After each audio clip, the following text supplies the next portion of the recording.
बहुत समय पहले बिजली और तूफान धरती पर मनुष्यों के बीच रहा करते थे। राजा ने उन्हें मनुष्यों की बस्ती से दूर रखा था। बिजली तूफान की बेटी थी।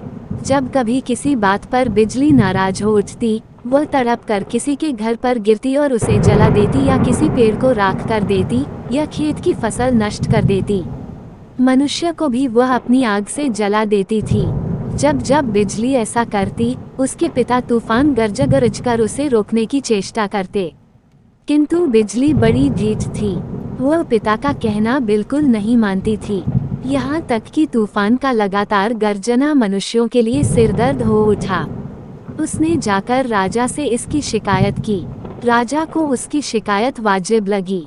उन्होंने तूफान और उसकी बेटी बिजली को तुरंत शहर छोड़ देने की आज्ञा दी और बहुत दूर जंगलों में जाकर रहने को कहा।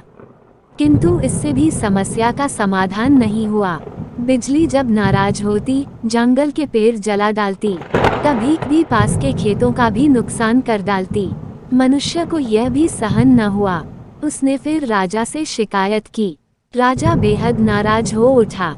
उसने तूफान और बिजली को धरती से निकाल दिया और उन्हें आकाश में रहने की आज्ञा दी, जहां से वे मनुष्य का उतना नुकसान नहीं कर सकते थे जितना कि धरती पर रहकर करते थे। क्रोध का फल बुरा होता है।